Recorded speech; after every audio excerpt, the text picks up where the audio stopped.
یہ ہمارے ہاں جو ایک طبقہ کہلاتا ہے بریلوی طبقہ، ان کے ہاں یہ آیتیں جو ہے سورہ یونس کی بہت کثرت سے پڑھی جاتی. ایسا ہو گیا ہے ہمارا اصل میں معاملہ کہ مختلف فرقوں نے، مختلف مسلکوں نے اپنا اپنا حصہ جو ہے قرآن میں سے لے لیا ہے. کچھ آیتیں انہیں زیادہ جو ہیں وہ، اب اہل حدیث کو تقریر کرے گا تو وہ تقریر کرے گا رسول کی اتباع پر اور اتباع سنت پر. اگر تم ان کنتم تحبون اللہ فاتبعونی یحببکم اللہ، اس پر تقریر کرے گا. یہ بھی قرآن کی آیت ہے.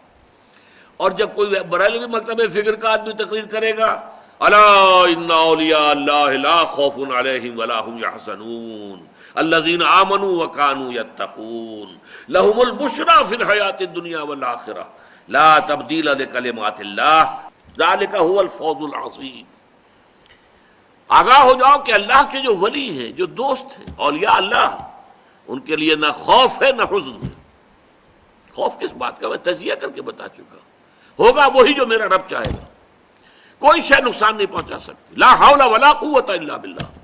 کوئی شے نہ آپ کو بھلائی پہنچا سکتی ہے نہ برائی پہنچا سکتی ہے. حدیث میں یہاں تک الفاظ آتے ہیں، حضور نے تلقین کیا ہے نوجوان صحابہ کو، اے میرے بچے یقین کر، اگر تمام انسان تل جائیں تمہیں کوئی نقصان پہنچانے پر نہیں پہنچا سکتے مگر وہی کچھ جو اللہ نے لکھ دیا ہو، اور تمام انسان جمع ہو جائے تمہیں کوئی نفع پہنچانے پر نہیں پہنچا سکتے مگر اتنا ہی یا ویسا ہی جیسا کہ اللہ نے لکھ دیا ہو. تو انسانوں سے کیا ڈرنا؟ نہ انسانوں سے کوئی توقع نہ امیدیں. اس کی امیدیں قلیل، اس کے مقاصد جلیل. انسانوں سے امید نہ رکھو، اللہ سے امید رکھو. ساری توقع اس سے رکھو، سارا بھروسہ اس پر رکھو، کسی اور پر توکل نہ ہو. یہ ہے در حقیقت مرتبہ ولایت، مقام ولایت. اور اس میں جیسا کہ یہاں آیا، اب ان کے اوپر فرشتوں کا نزول ہوتا ہے. یہ فرشتے ہمیں محسوس نہیں ہوتے، لیکن یہ کیفیت جو بیان کی جا رہی ہے اس کا احساس صاحب ایمان کو ہوتا ہے. وہ چاہے نظر نہ آئے فرشتے، اور فرشتوں کا قول چاہے ہم اپنے ان کانوں سے نہیں سنیں گے. فرشتوں کی بات سننے کے لیے دل کے کان ہیں. فرشتہ جو ہے وہ در حقیقت غیر مرئی ہے، وہ غیر مادی ہستی ہے، مادی نہیں ہے. وہ تو صرف نور پر مبنی ہے، نور سے بنا ہے اور نور ہے. لہذا ان کا تنزل ہوتا ہے. وہ کیا کہتے ہیں؟ اللہ تخافوا ولا تحزنوا. وہی نتیجہ، الا ان اولیاء اللہ لا خوف علیہم ولا هم يحزنون. زوال خوف و حزن، یہ دو چیزیں ہیں جو ثبوت ہے کہ واقعتاً اللہ پر ایمان موجود ہے، واقعتاً اللہ کی ربوبیت پر دل ٹھک گیا ہے. اگر دل پریشان ہے، یہ میرا نقصان کر دے گا، یہ مجھے تکلیف پہنچا دے گا، یہ میرا یہ کر دے گا، وہ میرا وہ کر دے گا، اس سے میری یہ بات بن جائے گی، وہ مجھے یہ فائدہ پہنچا سکتا، لیکن کہتا ہے دعویٰ یہ ہے کہ اللہ پر ایمان ہے میرا. تو یہ در حقیقت یہ دونوں چیزیں ایک دوسرے کی بالکل متضاد. توکل، توقع صرف اللہ کی ذات کے ساتھ. اللہ تخافوا ولا تحزنوا، نہ خوف کھاؤ نہ حزن سے دو چار ہو. وابشروا بالجنۃ التي كنتم توعدون، اور بشارتیں حاصل کرو، خوشیاں مناؤ اس جنت کی کہ جن کا تم سے وعدہ کیا جاتا تھا، اہل ایمان سے وعدے کیے گئے ہیں. وَلَكُمْ فِيهَا نَحْنُ أَوْلِيَاؤُكُمْ فِي الْحَيَاةِ الدُّنْيَا وَفِي الْآخِرَةِ. ہم تمہارے ساتھی ہیں، مددگار ہیں، پشت پناہ ہیں، حمایتی ہیں، دنیا کی زندگی میں بھی آخرت میں بھی. یہ نوٹ کر لیجئے، یہ دنیا کی زندگی میں ایک چوسر کی جنگ ہے. جیسے چوسر کی سڑک ہوتی تھی، حق و باطل کی جنگ جاری ہے. حق و باطل کی ایک جنگ ہمارے اندر ہے. ایک طرف ہمارا نفس امارہ ہے جو برائی کی طرف ہمیں دھکیلتا ہے، ایک طرف ہمارے اندر روح ربانی ہے، وَنَفَخْتُ فِيهِ مِن رُوحِي، وہ ہمیں خیر کی طرف، بھلائی کی طرف، بلندی کی طرف کھینچتی ہے.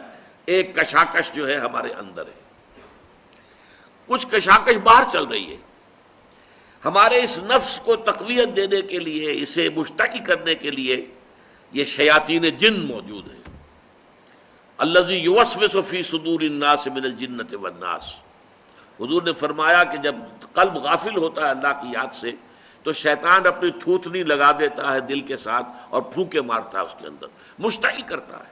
جو حیوانی جذبات ہیں، جو انسان کے سفلی جذبات ہیں، اڈ اور لبیڈو کے جو تقاضے ہیں، انہیں مشتعل کرتا ہے، ایکسائٹ کرتا ہے، تاکہ وہ مشتعل ہو کر اور وہ انسان کے جو ہے اس وقت ہوش اور حواس کے اوپر غالب آ جائے۔ اس کے مقابلے میں فرشتے ہیں غیر مرئی۔ فرشتے جو ہیں وہ ہمیں روحانی طور پر تقویت پہنچاتے ہیں۔ ہمارے اندر کا جو خیر ہے، جیسے کہ ہمارے اندر کا شر، نفسانیت، اس کو تقویت پہنچانے والے شیاطین جن باہر موجود ہیں جو نظر نہیں آتے، اسی طریقے سے ہمارے اندر کا خیر روحانیت، اس روحانیت کو تقویت پہنچانے والے ملائکہ ہیں جو خارج میں موجود، وہ بھی نظر نہیں آتے، یہ بھی غیر مرئی، وہ بھی غیر مرئی۔ مرئی لوگوں کے اندر بھی جو انسان ہیں، خیر کی طرف بلانے والے بھی ہیں، شر کی طرف بلانے والے بھی ہیں۔ آپ کا دوست یہ بھی کہے گا چھوڑو میاں کیا کس چکر میں پڑ گئے حلال حرام کے، دیکھو فائدہ ہوتا ہے اس کام کے اندر، جس کام میں فائدہ ہو وہ کرو، اللہ اللہ کر اللہ۔ یہ کیا حلال اور حرام اور صحیح اور غلط اور جائز اور ناجائز، وہ آپ کو شر کی ترغیب دے رہا ہے کہ نہیں دے رہا؟ اسی طرح کوئی آپ کا بھائی ایسا بھی، اللہ کے بندے خیال کر، غلط کام مت کر، اس سے تھوڑا سا یہ کہ تجھے دنیا میں دولت مل جائے گی، اخروی زندگی برباد ہو جائے گی تیری، ایسے انسان بھی تو ہے نا آخر۔ تو لوگ جو ہے خارج میں، انسانوں میں بھی داعیان شر بھی ہے، داعیان خیر بھی ہے، وہ تو ویزیبل ہے، مرئی ہے۔ غیر مرئی عالم میں جنات، شیاطین جن ہیں جو ہمارے نفسانی خواہشات اور تقاضوں کو بڑکاتے ہیں، اور ادھر ملائکہ ہیں جو ہمیں تھپکی دیتے ہیں، تم نے اچھا کام کیا ہے۔ اچھا کام کر کے جب مسرت ہوتی ہے، حضور نے فرمایا اذا سرت کا حسنتوں کا وساعت کا سیئتوں کا فانت مومن۔ دیکھو اگر تمہیں کوئی اچھا کام کر کے خوشی محسوس ہو اندر، اور برا کام کر کے کوئی دل کے اندر کوفت محسوس ہو، یہ میں کیا کر بیٹھا، یہ مجھے نہیں کرنا چاہیے تھا، فانت مومن، تو یہ ایمان کی علامت ہے۔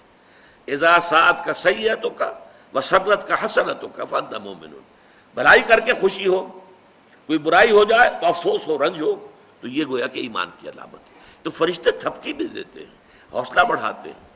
قرآن مجید میں آیا ہے جنگ بدر میں، جنگ احد میں فرشتے آئے، انہوں نے مدد کی، اہل ایمان کے دلوں کو اور اہل ایمان کے قدموں کو جمایا۔ انثبت الذین آمنوا، جاؤ قدم جما دو اہل ایمان کے، تو اہل ایمان کے لیے فرشتے آئے۔ تو یہ فرشتوں کا نزول ہوتا ہے ان اولیاء اللہ، اللہ کے ساتھیوں کے بارے میں۔ اب یہ اولیاء اللہ سے آپ یہ نہ سمجھ لیجئے کہ وہ کوئی علیحدہ قسم کی نوع ہے یا کوئی علیحدہ جنس، انسانوں ہی میں ہوتے ہیں نا۔